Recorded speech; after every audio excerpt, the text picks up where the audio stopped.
जय हिंद दोस्तों। Lead academy YouTube channel पर आपका स्वागत करता हूं। अभी हम बीपीएससी का ये देखिएगा, यह प्रीलिम्स के लिए हिस्ट्री का जो बिहार स्पेशल का है, केबीसी नैनो का आज आपका छठा वीडियो होगा। इसके पहले हम 5 वीडियो कंप्लीट करवा चुके हैं। जो नहीं देखे हैं यह देखिएगा प्लेलिस्ट में वह सेव है, आप जाकर के पाँचों वीडियो देखिए। और कल जो है आपका यानी कि अगला छठा सातवां वीडियो में पूरा एंशिएंट हिस्ट्री खत्म हो जाएगा। फिर हम एक दिन में मिडिएवल कंप्लीट कर देंगे, ठीक है। तो अभी हम चलेंगे, यह हिस्ट्री का यह छठा सेक्शन होगा। अब चलते हैं आपका, यह देखते हैं क्या है, कहाँ से मौर्यकालीन प्रशासन से चलेंगे हम लोग, मौर्यकालीन प्रशासन से, ठीक है। यहाँ से क्वेश्चन पूछा जाता है प्रशासन से, ध्यान में रखिएगा। क्या पाटलिपुत्र के प्रशासन का वर्णन मेगास्थनीज के कृत इंडिका में, ये क्वेश्चन देखिएगा बराबर आपको पूछा जाता है कि पाटलिपुत्र के प्रशासन का वर्णन किस पुस्तक में है, तो इंडिका में। मेगास्थनीज ने पाटलिपुत्र को यह पोलीब्रोथा कहा। मेगास्थनीज ने पाटलिपुत्र को किस नाम से, पोलीब्रोथा के नाम से यह जाना जाता है। भारत में सर्वप्रथम मौर्य शासनकाल में ही राष्ट्रीय राजनीतिक एकता स्थापित हुई। मौर्य प्रशासन में सत्ता का सुदृढ़ केंद्रीकरण परंतु राजा निरंकुश नहीं होता था। कि मौर्य प्रशासन में सत्ता यह सुदृढ़ केंद्रीकरण यह परंतु जो है राजा निरंकुश नहीं होता था। मौर्य काल में अपेक्षाकृत गणतंत्र का ह्रास हुआ और राजतंत्र व्यवस्था सुदृढ़ हुई। इसके बाद केंद्रीय प्रशासन की बात करेंगे। अर्थशास्त्र में शीर्षस्थ अधिकारी को तीर्थ कहा जाता है। यह देखिएगा, अर्थशास्त्र में शीर्षस्थ अधिकारी को तीर्थ कहा गया। इसकी संख्या 18 थी। अधिकतर स्थानों पर इन्हें महामात्य की संज्ञा दी गई और सबसे महत्वपूर्ण तीर्थ ये महामात्य मंत्री और पुरोहित थे, मंत्री और पुरोहित थे। आगे है सैन्य व्यवस्था। सैन्य व्यवस्था 6 समितियों में विभक्त था। प्रत्येक समिति में 5 सैन्य विशेषज्ञ होते थे। पैदल सेना, अश्व सेना, गज सेना, रथ सेना और नौसेना व्यवस्था शामिल था। सैन्य प्रबंधन का सर्वोच्च अधिकारी अंतपाल था। जो सैन्य प्रबंधन था इसका सर्वोच्च अधिकारी को कहते थे अंतपाल। करैक्य सीमांत क्षेत्रों का भी व्यवस्थापक होता था। मेगास्थनीज के अनुसार चंद्रगुप्त मौर्य की सेना यह देखिएगा 6 लाख पैदल या 50,000 अश्वरोही, 9,000 हाथी और 800 रथ से सुसज्जित था। ये अगर कहेंगे पैदल कितना, 6 लाख, और अश्वरोही कितना, 50,000, यह हाथी सेना कितना था, 9,000 और 800 रथ से सुसज्जित था। अब देखिएगा मौर्यकालीन यह राजधानी की बात करेंगे, इसको थोड़ा सा देख लेते हैं। कि प्राच्य का राजधानी पाटलिपुत्र, उत्तरा पथ का तक्षशिला, दक्षिणा पथ का सुवर्णगिरी, अवंती का उज्जैनी, अवंती का यह उज्जैनी, ठीक है, अवंती का यह उज्जैनी की बात करता है, ठीक है, अवंती का उज्जैनी।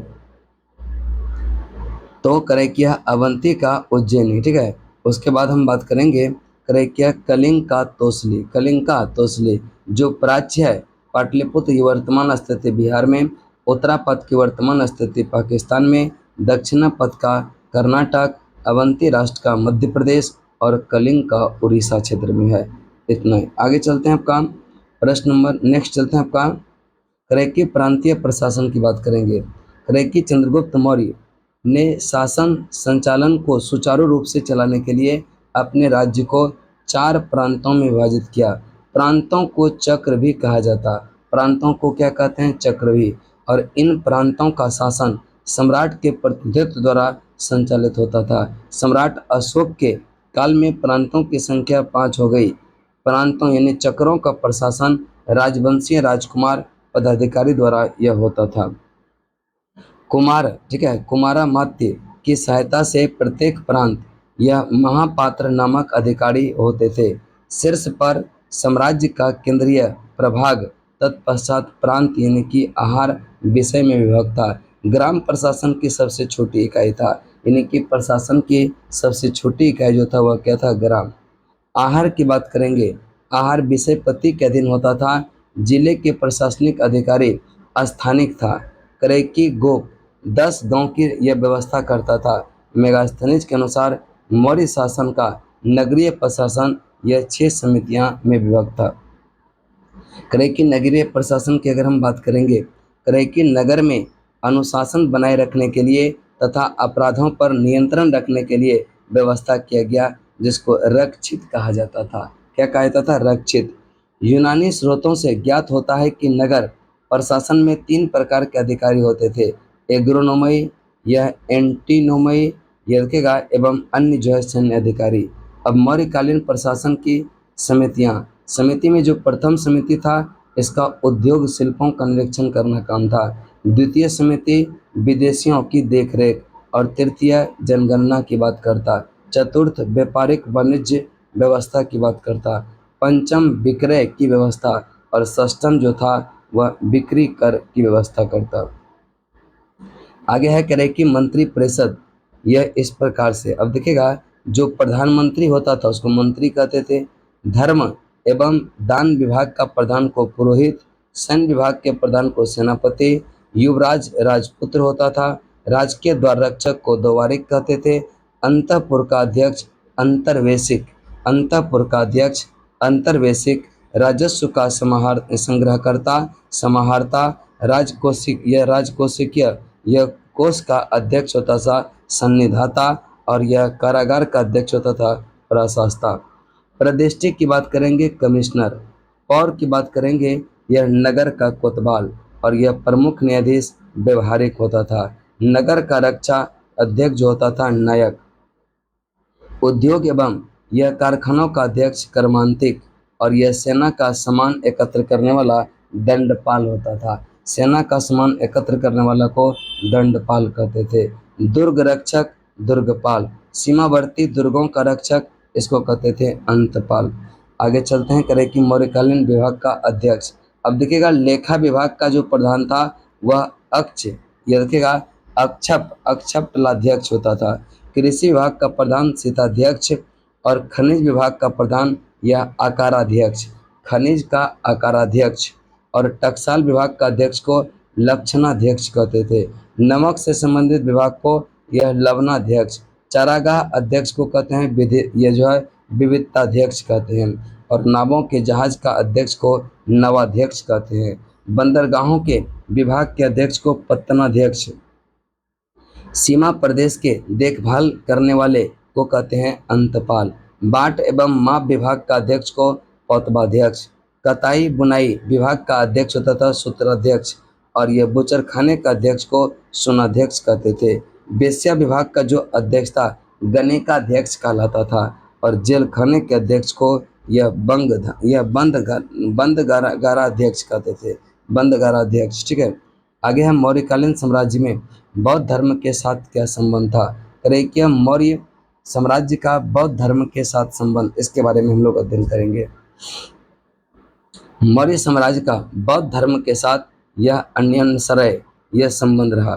सम्राट अशोक ने कलिंग युद्ध के बाद अहिंसा शांति के अनुगामी बौद्ध धर्म से प्रभावित होकर यह बुद्धम शरणम गच्छामि, धम्म शरणम गच्छामि, संघम शरणम ये गच्छामि, जियो और जीने दो जैसे जो है लोक कल्याणकारी आदर्शों को अपने राजधर्म में शामिल यह किया गया था। बौद्ध धर्म अपनाने के बाद अशोक ने बौद्ध नीति एवं उसके आदर्शों के प्रचार प्रसार के लिए भारत भी जो है, यह भारत के बाहर भी कई देशों में यह धर्म महामात्रों को भेजा था। यहाँ तक कि इनके प्रचार के लिए अपने पुत्र महेंद्र और पुत्री संघमित्रा को भी लगाया हुआ था। आगे चलते हैं, करें कि सारनाथ में संरक्षित यह सारनाथ सिंह स्तंभ में चतुर्सिंह के नीचे भगवान बुद्ध के जीवन से संबंधित 4 पशु हाथी घोड़ा बैल सिंह यह सिर की आकृति उत्कीर्ण है। करें कि इसे सम्राट अशोक ने भगवान बुद्ध द्वारा धर्म चक्र प्रवर्तन यानी कि प्रथम उपदेश देने की ऐतिहासिक घटना के स्मृति में बनवाया था। कई बौद्ध स्थापत्य में सांची बरहोत यह सारनाथ जैसे प्रमुख स्तूप के अलावा अनेक बौद्ध विहारों का निर्माण मौर्य राजाओं के द्वारा किया गया था। आगे है बौद्ध भिक्षुओं के वर्षावास अथवा यह विश्राम सराय, ये ठीक है, विश्राम स्थल के रूप में बाबर एवं नागार्जुनी पहाड़ी में कई जो है शैलकृत गुफाओं का भी यह निर्माण किया गया था। आगे चलते हैं, मौर्योत्तर काल में बिहार का अस्तित्व को देखेंगे। पहला है शुंग वंश। कौन सा? शुंग वंश। करेकी मौर्य के सेनापति पुष्यमित्र शुंग ने अंतिम मौर्य शासक बृहद्रथ की हत्या 185 ईस्वी में यह जो है कर दिया और नए राजवंश शुंग वंश की स्थापना किया। तो शुंग वंश की स्थापना पुष्यमित्र शुंग ने किया था। पुष्यमित्र शुंग के शासनकाल में विदिशा का जो है विजय अभियान उसके पुत्र अग्निमित्र द्वारा संपन्न हुआ और जिसमें उसने यूनानियों पर यह किया हुआ था विजय प्राप्त किया। शुंग काल में राजधानी पाटलिपुत्र थी, लेकिन बाद में विदिशा ने जो है इसका स्थान ले लिया। पुष्यमित्र शुंग एक ब्राह्मण होने के नाते 2 अश्वमेध यज्ञ कराया, जिसमें पतंजलि यज्ञ का पुरोहित थे। आगे है, शुंग काल में ही पाटलिपुत्र पर यवन आक्रमणकारी डेमेट्रियस का आक्रमण हुआ। पुष्यमित्र ने सेनानी की उपाधि धारण की थी। दीर्घ काल तक मौर्य की सेना का सेनापति होने के कारण वह इस रूप में विख्यात था तथा राजा बन जाने के बाद भी जो है उसने यह उपाधि बनाए रखी। पुष्यमित्र शुंग के पश्चात इस वंश में 9 शासक और जो है हुए, जिसमें कि प्रमुख था अग्निमित्र, यह वसुज्येष्ठ, वसुमित्र, भद्रक, यह भागवत और एक है देवभूति। अगला बताएंगे, शुंग काल में संस्कृत भाषा और ब्राह्मण धर्म का पुनरुत्थान यह हुआ। मनुस्मृति के वर्तमान स्वरूप की रचना शुंग काल में ही हुई थी, जिसमें चारों वर्ण में ब्राह्मणों को श्रेष्ठ बताया गया। आगे चलते हैं, करें कि पुष्यमित्र शुंग ने मगध राज्य पर अपना अधिकार जमाकर जहां एक ओर यवनों के आक्रमण से देश की रक्षा की, वहीं दूसरी ओर अपने साम्राज्य में वैदिक धर्म कर्मकांडीय आदर्शों की स्थापना की, जो सम्राट अशोक के शासनकाल में उपेक्षित हो गए थे। इसी कारण इस काल को वैदिक या ब्राह्मण धर्म यज्ञ का पुनर्जागरण का काल कहा जाता है। करें कि विद्वान के अनुसार शुंग काल में ही यह महाभारत के शांति पर्व तथा अश्वमेध यज्ञ में भी यह परिवर्तन हुआ। बौद्ध ग्रंथ के अनुसार पुष्यमित्र ब्राह्मण धर्मावलंबी होने के नाते बौद्ध धर्मावलंबी पर यह बहुत अत्याचार किया और अनेक बौद्ध स्थलों को ध्वस्त कर दिया। आगे चलते हैं, करें कि बौद्ध धर्म के अनुसार पुष्यमित्र ने अशोक द्वारा निर्माण कराए गए यह 84,000 स्तूपों को यह नष्ट करवा दिया और लेकिन जो है उसने कुछ बौद्धों को अपने मंत्री भी केवल नियुक्त कर रखा था। पुराणों के अनुसार पुष्यमित्र ने 36 वर्षों तक शासन किया और इस प्रकार उसका काल 148 ईस्वी पूर्व तक यह माना जाता है। करेकिया पुष्यमित्र का साम्राज्य उत्तर में हिमालय से, लेकिन दक्षिण में बरार तथा पश्चिम में जो है यह पंजाब से लेकर के पूरब में मगध तक फैला हुआ था। आगे है, पुष्यमित्र शुंग की मृत्यु के पश्चात उसका पुत्र अग्निमित्र शासक बना। कालिदास रचित यह जो है मालविकाग्निमित्रम में यह अग्निमित्र के रूप में इसकी चर्चा है। यह कहेगा कालिदास का एक पुस्तक है जिसका नाम है मालविकाग्निमित्रम और इसी में अग्निमित्र का चर्चा किया गया है। पुष्यमित्र शुंग के प्रयास से ही पाणिनि के कृत अष्टध्यायी जैसे यह दुरूह ग्रंथ पर पतंजलि ने महाभाष्य लिखा।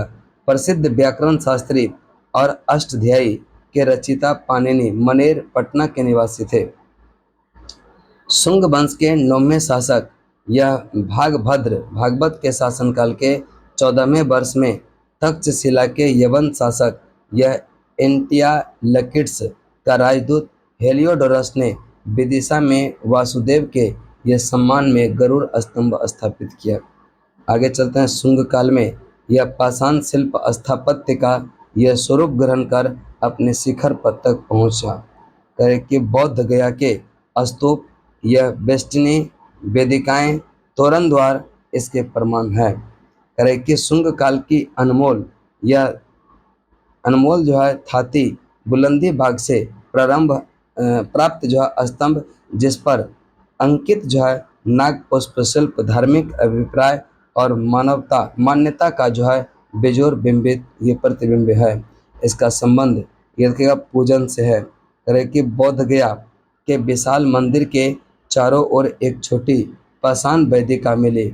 इसका निर्माण भी शुंग काल में हुआ। इसमें ये देखिएगा कमल, ये देखिएगा यह कमल, राजा रानी, पुरुष, पशु, बुद्धि वृक्ष, छत्र, त्रिरत्न और कल्प वृक्ष आदि प्रमुख है। शुंग कालीन जो है समाज में बाल विवाह का प्रचलन था। कन्याओं का विवाह 8 से 12 वर्ष की आयु में किया जाने लगा। शुंग वंश का अंतिम शासक देवभूति था। ध्यान रखिएगा, शुंग वंश का अंतिम शासक देवभूति था। इसके बाद आता है कण्व वंश। कौन सा? कण्व। शुंग वंश के अंतिम शासक देवभूति की 75 ईसा पूर्व में हत्या करके यह उसके सचिव वासुदेव ने जो है मगध पर कण्व वंश की स्थापना किया। तो मगध में कण्व वंश की स्थापना किसने? वासुदेव। किसको मारकर किया था? तो देवभूति को मारकर। वासुदेव के पश्चात भूमिदेव, नारायण तथा सुशर्मा शासक बना। आगे करें कि वासुदेव 9 वर्षों तक यह शासक रहा और इस वंश की जानकारी का एक स्रोत है पुराण। कण्व वंश की जानकारी का जो एक स्रोत है वह है पुराण। यह कण्व ब्राह्मण थे। कण्व जो था वो ब्राह्मण थे। इसके शासनकाल में मगध राज संभवतः पाटलिपुत्र के क्षेत्र तक ही सीमित हो गया था और मगध की राजधानी यह राजनीति महत्व लगभग समाप्त हो गया था। कण्व वंश के अंतिम यह शासक जो है आंध्र सातवाहनों ने यह अपदस्थ कर दिया था। ठीक है, तो ध्यान रखिए कण्व वंश का जो अंतिम शासक है उसको यह किसने? आंध्र सातवाहनों ने अपदस्थ कर दिया था। आगे है कण्व वंश। करें कि कुषाण वंश का यह स्थापना 100 ईसा पूर्व में कुजुल कडफिसेस ने किया। कुजुल कडफिसेस की मृत्यु के बाद भीम कडफिसेस राजा बना। भीम ने स्वर्ण एवं तांबे के सिक्के चलाए जिस पर शिव, नंदी और त्रिशूल की आकृति है। आगे चलते हैं। करें कि भीम कडफिसेस के बाद कनिष्क कुषाण वंश का राजा बना। कुषाण वंश का सर्वाधिक प्रतापी राजा और शक्तिशाली राजा माना जाता है किसको? कनिष्क को। कनिष्क ने पुरुषपुर को अपनी राजधानी बनाया, दूसरी राजधानी मथुरा को। तो कनिष्क ने अपनी राजधानी पुरुषपुर, पाकिस्तान, पेशावर और द्वितीय राजधानी मथुरा को बनाया। कनिष्क ने 78 ईस्वी में एक शक संवत चलाया जो शक संवत कहलाता। एक संवत चलाया जो शक संवत। ध्यान रखिएगा, शक संवत कब चलाया? 78 ईस्वी, जिसे भारत सरकार ये जो है भारत सरकार द्वारा प्रयोग में लाया जाता है। कनिष्क बौद्ध धर्म के महायान संप्रदाय का अनुयायी था। गंधार शैली और मथुरा शैली का विकास कनिष्क के शासनकाल में हुआ। श्री धर्मपिटक निदान सूत्र के यह चीनी अनुदान से ज्ञात होता है कि कनिष्क ने पाटलिपुत्र पर आक्रमण कर वहां के शासक को हराकर हरजाने के रूप में मगध के प्रसिद्ध विद्वान अश्वघोष और बुद्ध का यह भिक्षा पात्र यह क्या हुआ था? प्राप्त किया था। अश्वघोष ने बुद्ध चरित्र, सूत्रालंकार और जो है सौंदर्यानंद जैसे ग्रंथों की रचना की थी। कनिष्क के दरबार में पार्स, वसुमित्र, अश्वघोष जैसे बौद्ध दार्शनिक, नागार्जुन जैसे विद्वान और चरक जैसे ये चिकित्सक विद्यमान थे। आगे है चरक। कुषाण वंशीय कनिष्क के दरबार से में जो है जाने माने चिकित्सक थे। इसके द्वारा जो है चिकित्सा शास्त्र पर एक ग्रंथ लिखा गया जिसे चरक संहिता कहा गया। क्या कहा गया? चरक संहिता। कनिष्क यह कुल का अंतिम महान सम्राट वासुदेव होगा। कनिष्क कुल का अंतिम जो सम्राट है वह है यह वासुदेव। गुप्त काल में बिहार की बात करेंगे। करें कि मौर्य काल के यह पतनोपरांत दीर्घ काल तक भारतवर्ष के किसी एक वंश के शासन के अधीन नहीं रह सका। करें कि इस कमी को यह गुप्त शासकों ने पूरा किया और लगभग संपूर्ण भारत का एक राजनीतिक ये जो है अवस्था के अधीन कर दिया। राजनीतिक व्यवस्था के अधीन यह कर दिया और कहा जाता है कि यह विज्ञान, गणित और वाणिज्य, खगोल विज्ञान और आपका यह साहित्य, धर्म और दर्शन क्षेत्र में चतुर्दिक विकास किया। फलतः भारत में इतिहास में यह गुप्त काल को स्वर्ण युग कहा जाता है। यह देखिएगा, भारत के इतिहास में गुप्त काल को क्या कहा जाता है? स्वर्ण काल कहा जाता है। आगे है गुप्त साम्राज्य का उदय तीसरी सदी के अंत में प्रयाग के निकट कौशाम्बी में हुआ था। गुप्त वंश का प्रारंभिक राज्य यह आधुनिक उत्तर प्रदेश और बिहार में था। गुप्त वंशों के यह गुप्त कुषाण वंशों के सामंत थे। जो गुप्त थे वह कुषाण वंशों के क्या थे? यह सामंत थे। करें कि मौर्य वंश के पतन के पश्चात नष्ट हुई राजनीतिक एकता को पुनर्स्थापित करने का श्रेय यह गुप्त वंश को दिया जाता। करें गुप्त वंश के नींव यह तीसरी शताब्दी के उत्तरार्ध में पड़ी, उत्थान चौथी शताब्दी के पूर्वार्ध में हुआ और इस वंश के शासकों का विवरण निम्न है। सबसे पहला जो है श्रीगुप्त है। करें कि प्रयाग प्रशस्ति के अनुसार गुप्त वंश की स्थापना 275 में श्रीगुप्त ने किया। ध्यान रखिएगा, यह जो गुप्त वंश का स्थापना किया वो किसने किया? श्रीगुप्त ने किया। श्रीगुप्त ने अयोध्या तथा उसके पूर्व में सारनाथ क्षेत्र पर 240 ईस्वी से 280 ईस्वी तक शासन किया। श्रीगुप्त के पश्चात 280 से 319 ईस्वी तक उसके पुत्र जो है घटोत्कच ने शासन किया।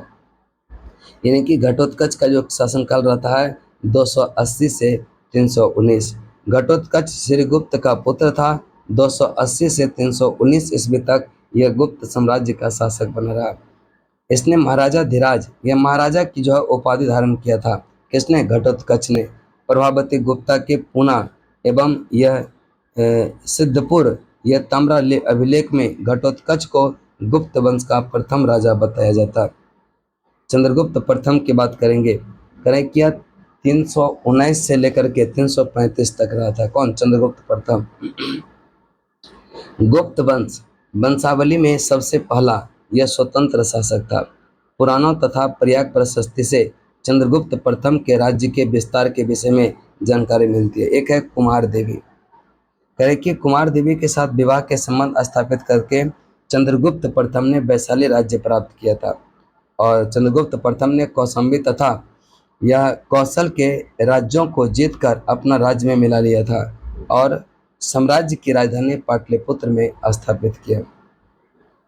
गुप्त वंश में सर्वप्रथम चंद्रगुप्त प्रथम ने ही सोने के सिक्के चलाया और इन सिक्कों पर एक तरफ चंद्रगुप्त एवं कुमार देवी के चित्र यह बने हुए थे, जबकि दूसरी तरफ लक्ष्मी की आकृति है। दूसरी तरफ किसका है? लक्ष्मी का आकृति।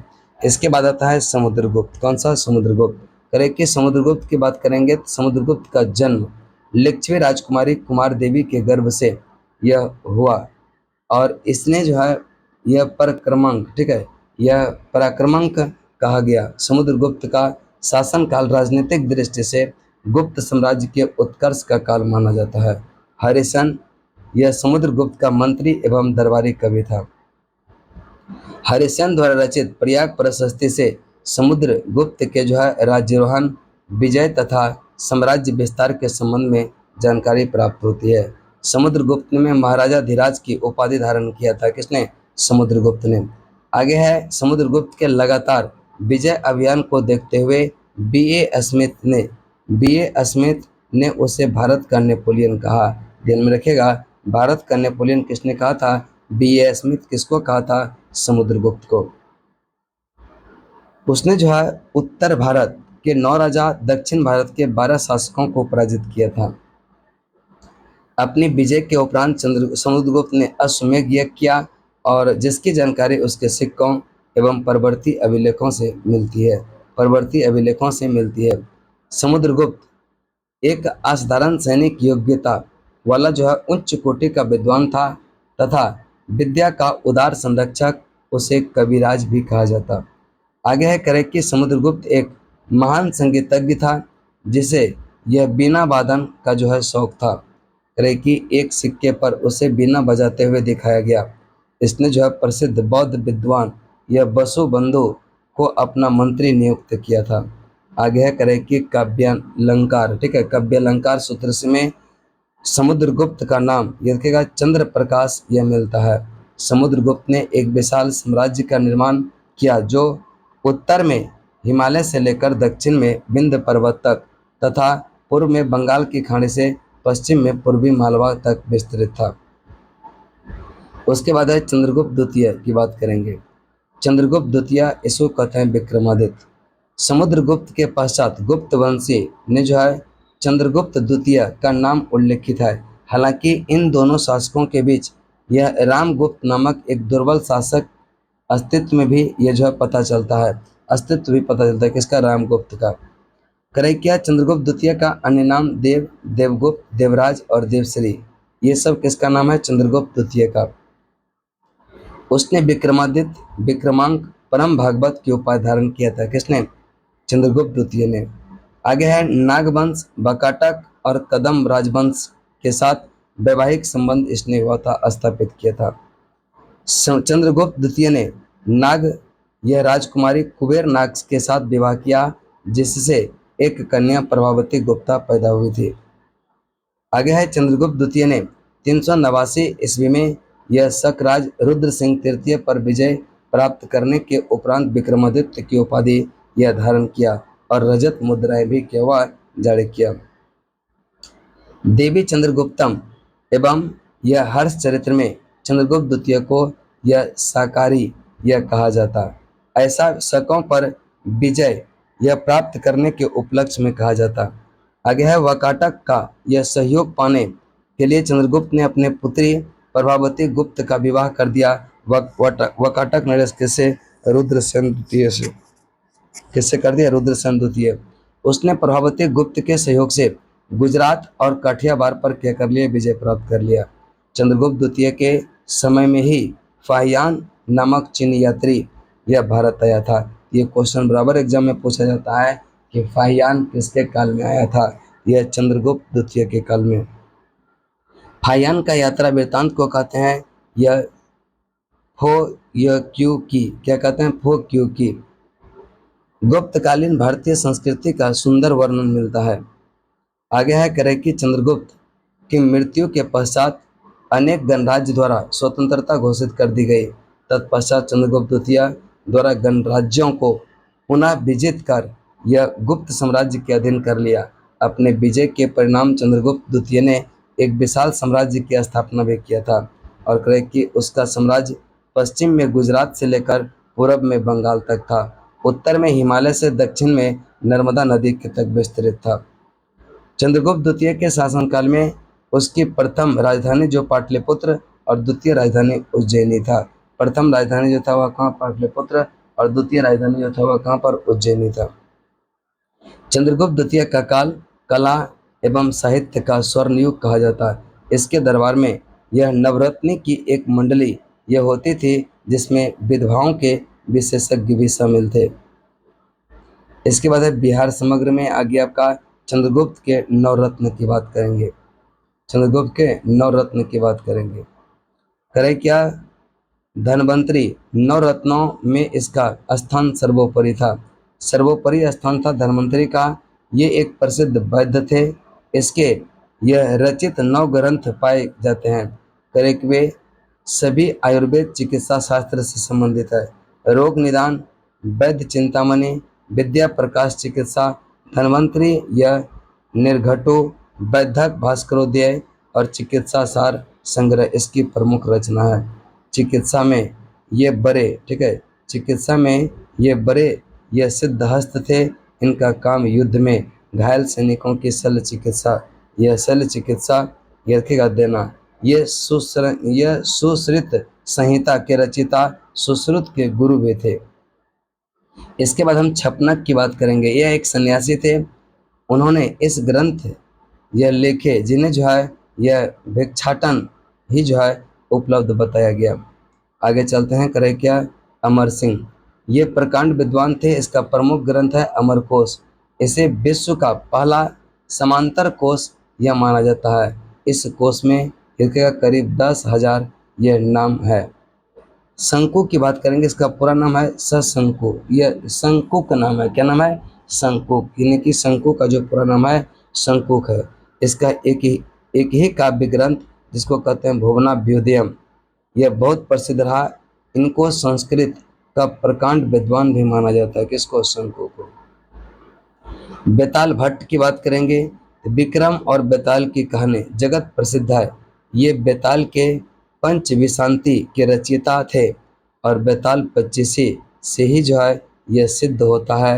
राजा विक्रमादित्य के वर्चस्व से ये देखिएगा बेताल भट्ट कितने प्रभावित थे, करे कि उन्होंने विक्रम या बेताल के माध्यम से विक्रमादित्य के साहस और पराक्रम को यह कथाओं में यह पिरोया है।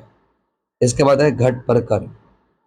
घट परकर की बात करेंगे तो यह विक्रमादित्य के नवरत्नों में संस्कृत के ज्ञाता थे। ये संस्कृत के यमक और अनुप्रास के विशेषज्ञ ज्ञाता थे।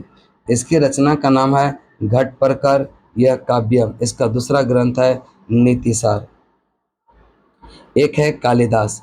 ऐसा माना जाता है कालिदास सम्राट विक्रमादित्य के यह प्राण प्रिय कवि थे।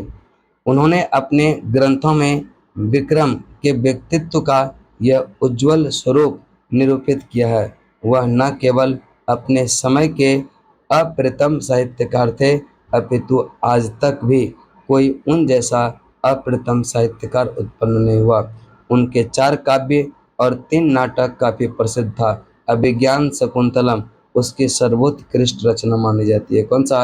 अभिज्ञान शकुंतलम। किसका? कालिदास का। एक है बरामिहिर। करें कि ये प्राचीन भारत के यह प्रसिद्ध गणितज्ञ एवं खगोल शास्त्री थे। जो बरामिहिर थे यह गणितज्ञ भी थे और प्रसिद्ध खगोल शास्त्री भी थे। इन्होंने अनेक ग्रंथों का प्रणयन किया और इसमें सूर्य सिद्धांत, बृहजातक, यह बृहद संहिता, पंच सिद्धांतिका, विवाह पटल, लघु जातक, योग यात्रा आदि मुख्य रचनाएं थी। इसके बाद है बररुचि। कालिदास की भांति भी बररुचि भी यह अनंत्यम काव्यकर्ताओं में गिने जाते हैं। करे कि पत्र कौमुदी, यह सद तिरुक्ति कर्मांत और यह सुभाषिनी, यह सुभाषिता वली इसकी प्रमुख रचना में गिनी जाती है। करे कि नोट की देखते हैं। करे कि चंद्रगुप्त द्वितीय के नवरत्नों के अलावा इतिहास में सम्राट अकबर के नवरत्न और शिवाजी के अष्टप्रधान तथा कृष्णदेवराय के अष्टदिग्गज के नाम से विशेष कैबिनेट रखने की चर्चा मिलता है। वर्तमान संदर्भ में यह किचन कैबिनेट अथवा कैबिनेट सरकार के यह अंदर यह रखेगा जो होता है वह उस समय नवरत्न जैसा ही था। ठीक है, तो वर्तमान में इसकी तुलना हम किचन कैबिनेट से कर सकते हैं। तो आज आपका यहीं तक। कल आपका एंशिएंट हिस्ट्री जो था, एंशिएंट हिस्ट्री वो आपका कंप्लीट हो जाएगा और परसों से हम फिर क्या करेंगे, या मिडिएवल हिस्ट्री 1 या 2 क्लास में उसको क्या कर देंगे, समाप्त करेंगे। फिर मॉडर्न हिस्ट्री पर आएंगे। आज यहीं तक। वीडियो अच्छा लगा होगा, चैनल को जरूर सब्सक्राइब कीजिएगा और इसका PDF प्राप्त करना हो आप मेरा Telegram channel lead academy Patna को सर्च करेंगे, वहाँ पर इसका PDF पे मिल जाएगा। तब तक के लिए जय हिंद, जय भारत।